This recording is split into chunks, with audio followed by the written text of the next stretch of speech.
Então, aula número 5, e hoje vamos tentar estudar orientação, que não terminamos, né? Só vimos na última aula o recobrimento duplo orientável.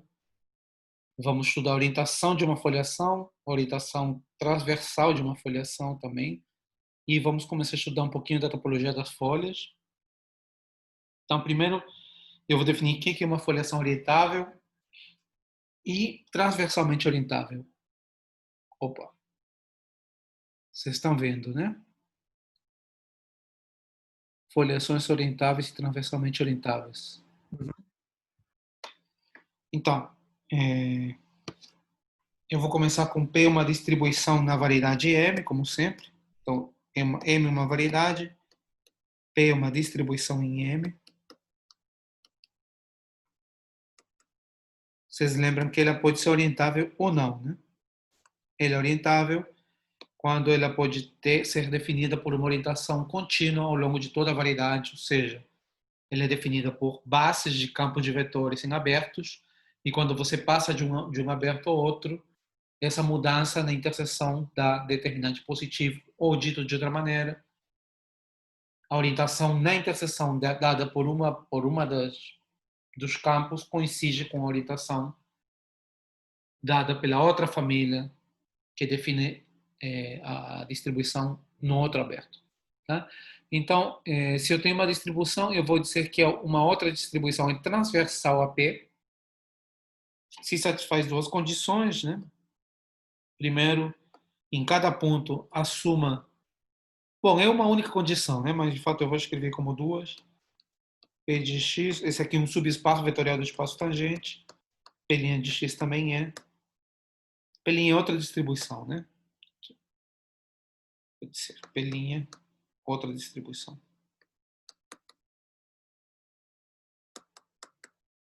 Em M. Então, a primeira condição é que essa soma seja o espaço tangente para todo x. E a segunda condição em que a interseção seja zero.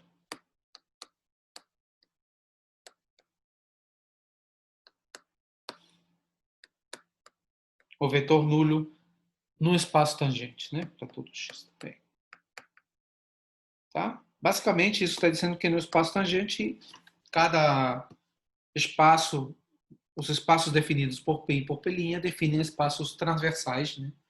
No sentido clássico da álgebra linear. Tá? São espaços complementares. A soma direta de P de x e de P' de x, P de x é todo espaço tangente. Tá bom? Então, um exemplo é eu pego uma variedade qualquer, eu defino uma métrica riemanniana em M. Lembro que uma métrica riemanniana é simplesmente um produto interno em cada espaço tangente, que varia de maneira diferenciável. Tá bom? E P é uma distribuição de classe CR na variedade. Então, vou supor que a variedade, como variedade de Riemanniana, é uma variedade sem infinito. Tá? Então, a métrica ela é uma função sem infinito, localmente, né? Então, eu posso definir, dada uma distribuição, eu posso definir uma outra distribuição, que é a distribuição ortogonal, que cada ponto associa ao espaço ortogonal, né? Que seria o espaço dos vetores, tais que pertencem ao espaço ortogonal, tais que V, W e X, né? É zero para todo W em PX. Tá bom?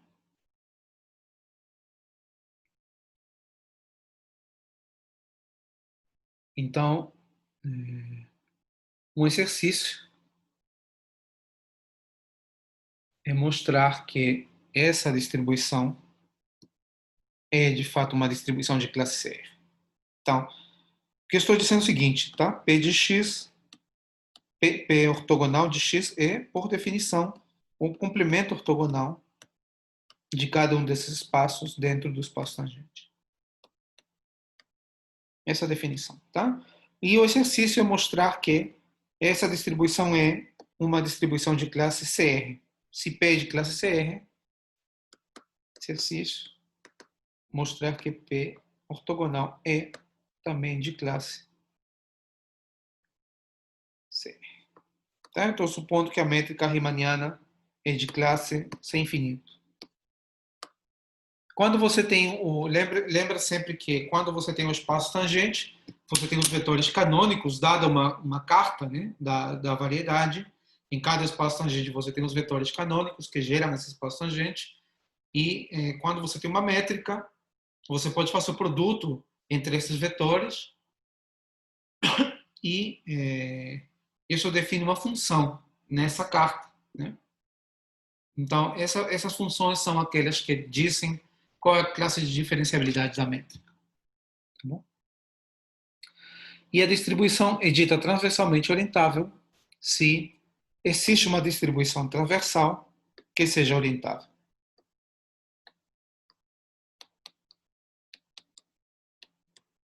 Distribuição transversal, no sentido da definição, né?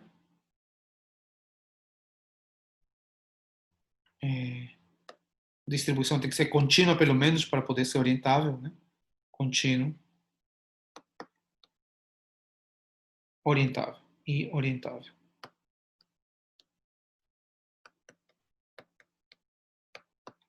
Tá bom? Então, se em cada ponto eu posso definir uma distribuição transversal, tal que essa distribuição transversal seja orientável, então eu vou dizer que a minha distribuição é transversalmente orientável. Tá bom? E uma proposição é que isso independe da distribuição transversal que você tomar. Tá? É uma distribuição transversalmente orientável. Se somente se, de fato está dito então, porque a outra implicação é trivial, se somente se toda a distribuição transversal, pelo menos contínua, né, é orientável. E a prova é muito simples, né? Eu vou simplesmente aqui dar uma ideia, fazer um desenho, né? Você tem você tem um ponto da variedade, você tem um ponto, você tem a distribuição nesse ponto, né? Seria esse aqui. Aqui parece uma reta, mas de fato no espaço vetorial de dimensão k, né? No espaço tangente, e você tem a distribuição ortogonal,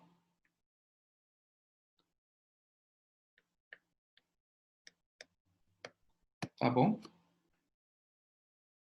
E então, quando você tem outra distribuição, se você tem outra distribuição,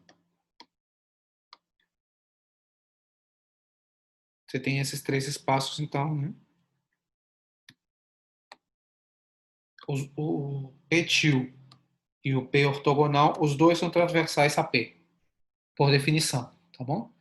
Eu sei que quando a distribuição é transversalmente orientável, existe um P-til transversal a P que é orientável, tá? Esse P-til que existe não é necessariamente P ortogonal, tá certo? Mas você pode definir, quando você tem uma soma direta, você pode definir um mapa, né, de projeção A sub x que leva ao P-til em P ortogonal e que é de fato um isomorfismo.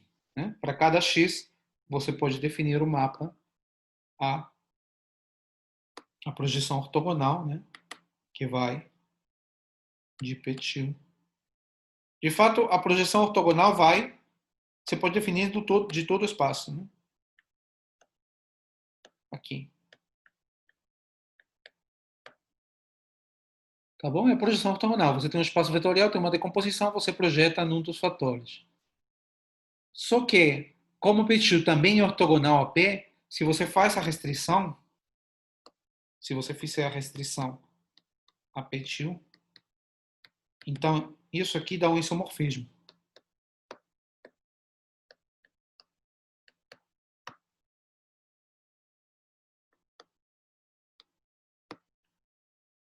Tá bom? Então, com esse isomorfismo, a gente pode provar o seguinte, a seguinte afirmativa. P-til é orientável se e somente se P ortogonal é orientável.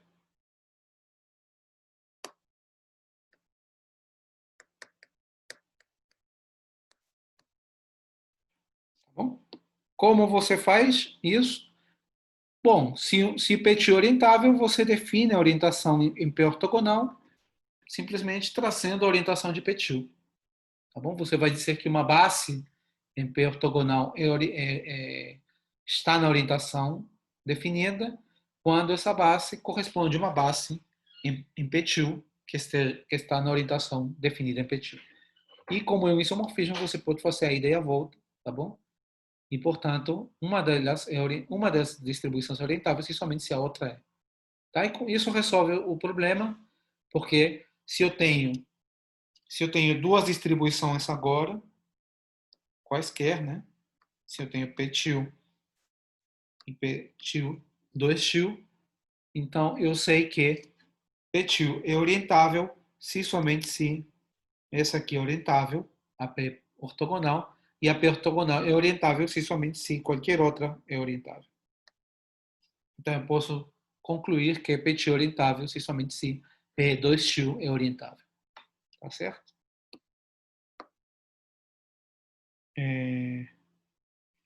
Então, quando a gente tem essa noção de orientabilidade transversa, a gente pode. A gente tem três objetos, né? Temos três objetos. A distribuição, é um subespaço do espaço tangente, então temos o espaço dado pela distribuição, temos o espaço tangente total e temos o espaço tangente transverso. Tá bom? São três espaços. Então, esse teorema aqui, ele diz que se dois são orientáveis, o terceiro também é. Você pode escolher qualquer par nessa tripla de objetos, tá? A distribuição, então você tem três objetos, você tem o tangente, P e P ortogonal. O P2, pode ser, não precisa ser ortogonal, pode ser qualquer um transversal. Então, se você escolher dois desses objetos e esse par é orientável, significa que o terceiro também é. Tá? Então, olha só. Se P é orientável e é transversalmente orientável, ou seja, P e P2 são orientáveis, então a própria variedade é orientável, ou seja, o próprio fibrado tangente é orientável. Se M é orientável e P é orientável, então P2 é orientável, ou seja, P é transversalmente orientável. Analogamente, se M é orientável e P2 é orientável, ou seja, P é transversalmente orientável, então P é orientável. Tá bom? Então, essa prova é muito simples. Só temos que definir corretamente as orientações. Então, vou fazer a parte 1, por exemplo. Então, vou supor que P é orientável e P ortogonal também é orientável. Tá bom? Então, eu vou definir uma orientação em M. Tá certo? Então, para isso, eu preciso dizer quais são as bases que estão nessa orientação. Tá bom? Então, o que eu faço? Eu pego uma base, o K, que está na orientação de P,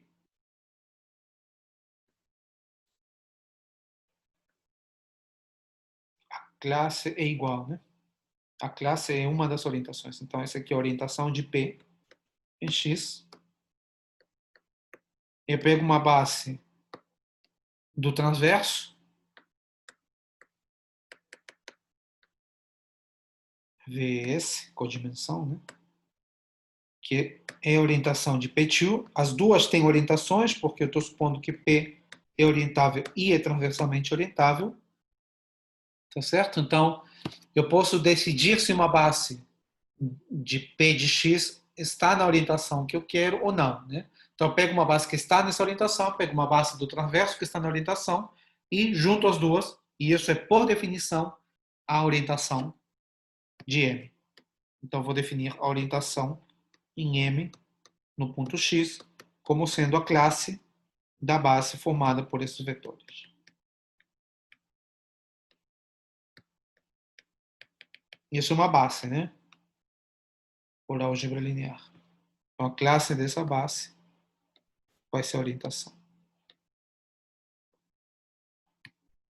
Essa é a definição da orientação em M. E vocês devem verificar que isso é uma orientação, mas é claro, né? Se você pode definir continuamente OP e OP2, você está juntando as duas, isso define continuamente M, o M, né? E a outra parte análoga, tá? Vamos supor que M é orientável e que P é orientável. Então, se M e P são orientáveis, vou mostrar que P2 é orientável.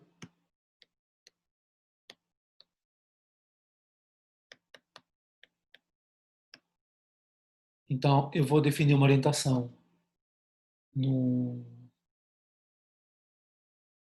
no, no espaço transverso a P, tá bom? Então, como eu vou definir a orientação? Eu tomo uma base na orientação de P,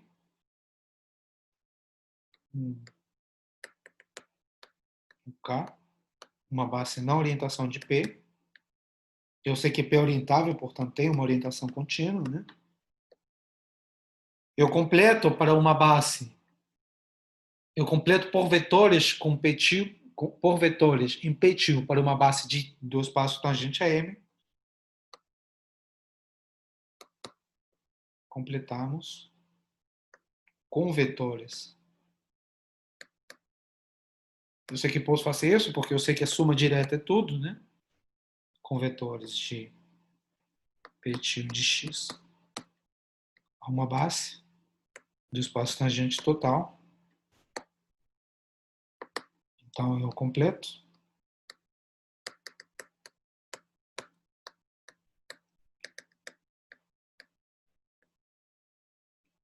É uma base do espaço tangente total. Então, tem duas possibilidades, né? Ou essa orientação é a orientação do espaço tangente, ou não é. Porque o M é orientável, então ela possui uma orientação. Tá? Então, eu vou dizer que se essa orientação é a orientação do espaço tangente,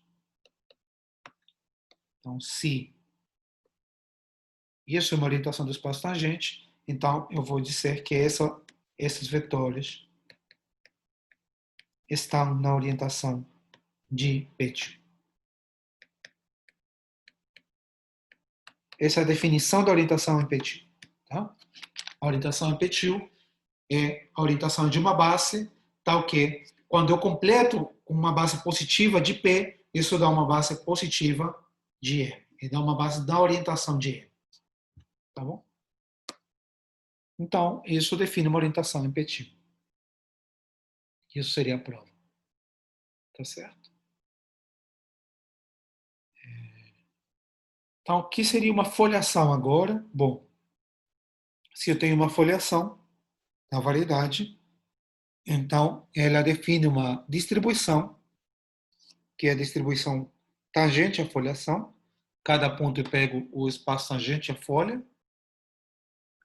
Então, eu vou dizer que a foliação é orientável quando essa distribuição, definida por ela, é uma distribuição orientável. Tá? Ou seja, eu posso definir uma orientação em cada espaço tangente à foliação. Tá bom? E se eu posso fazer isso nos espaços transversais à minha foliação, né? Eu tenho a foliação, eu posso completar o espaço tangente, né? Para uma distribuição transversal, que não é necessariamente uma foliação, né? Lembra que a definição de distribuição transversalmente orientável é simplesmente completar por uma distribuição de maneira transversal. Então, se eu tenho uma foliação em M, eu vou dizer que ela é transversalmente orientável se sua distribuição associada é transversalmente orientável. Tá? E isso se traduz, como a gente vai ver daqui a pouquinho, nas submersões que definem a foliação. Tá? Então, o conceito que interessa a gente, de fato, é o conceito de transversalmente orientável. É a estrutura transversal que vai dizer alguma coisa sobre a orientabilidade da foliação. Então, o que acontece? Sempre que a gente tiver que fazer uma análise local, como no caso de distribuições, eu posso supor que tudo é orientável. Quando não é orientável, eu posso fazer o recobrimento duplo orientável. Tá? Então, se a minha foliação não é orientável, imagina que a foliação não é orientável. Então, eu posso considerar o recobrimento. Eu tenho a distribuição, né? Então, quando eu tenho uma distribuição, eu posso fazer o recobrimento duplo orientável dela. Recobrimento duplo orientável.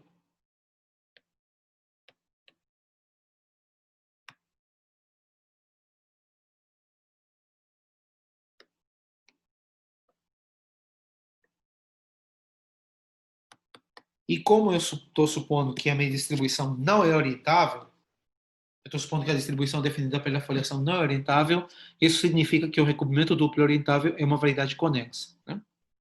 Então, pode ser isso aqui. M-tree connex.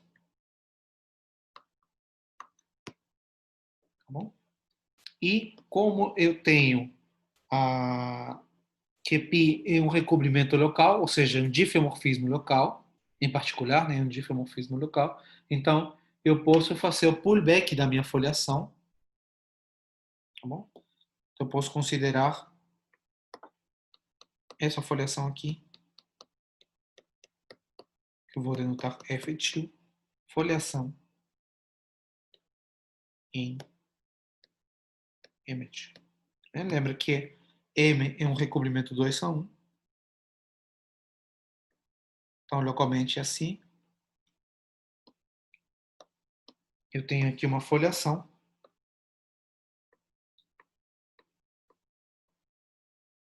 Tá bom? Eu restringo esse aberto. Sobre cada aberto, eu tenho um e o 2, onde tem um difeomorfismo. Então, se eu vejo somente em cada aberto, eu tenho difeomorfismo entre o 1 e o, e, portanto, eu posso traçar a foliação. Eu posso traçar o 2 também. Isso vai definir uma foliação em E. Tá bom?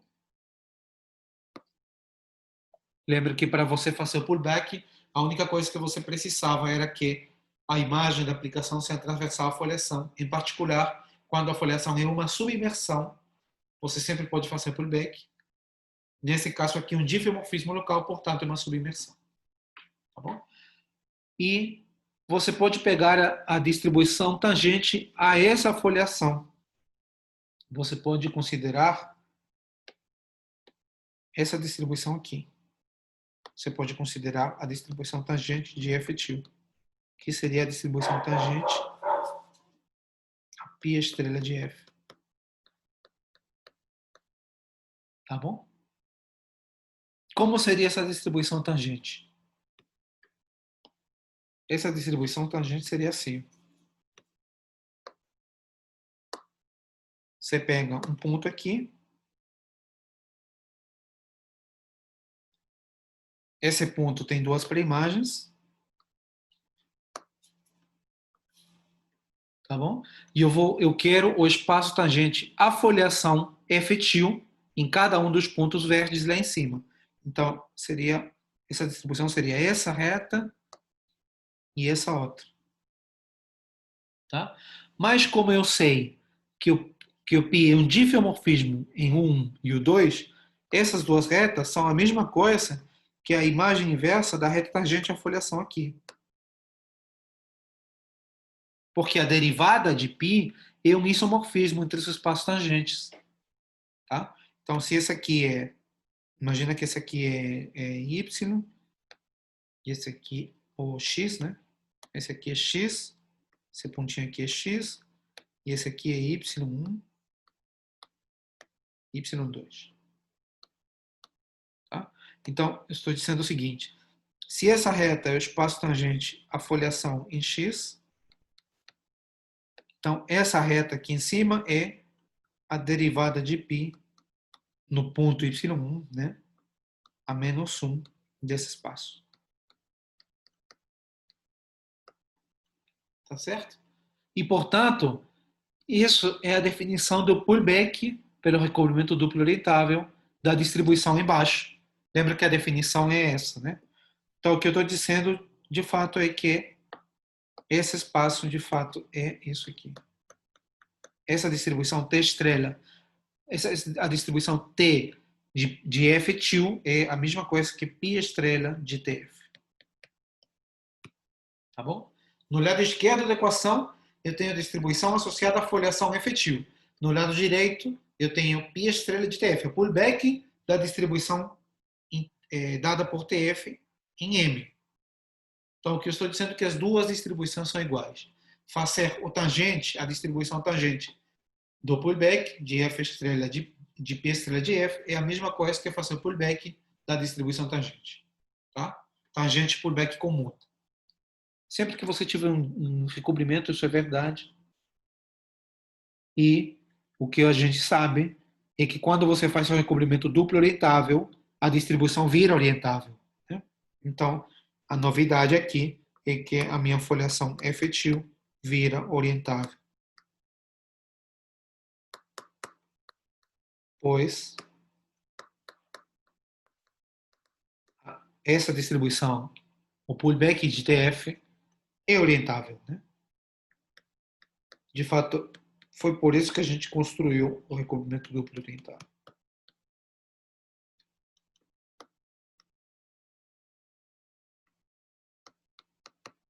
Tá bom?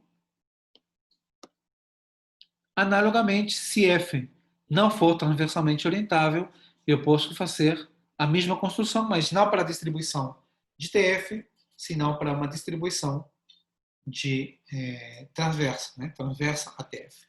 Tá? Então, eu vou puxar, eu sempre posso puxar a minha foliação, e lá em cima eu vou ter também, puxando a distribuição transversa, lá em cima eu vou ter uma distribuição transversa ao pullback.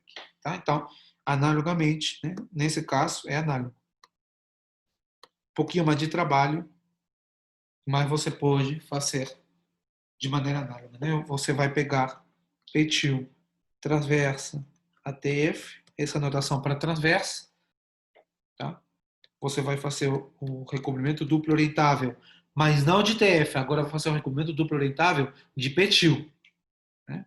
Você vai fazer π estrela, petil, o recobrimento duplo orientável de petil. Tá? E você vai puxar a tua foliação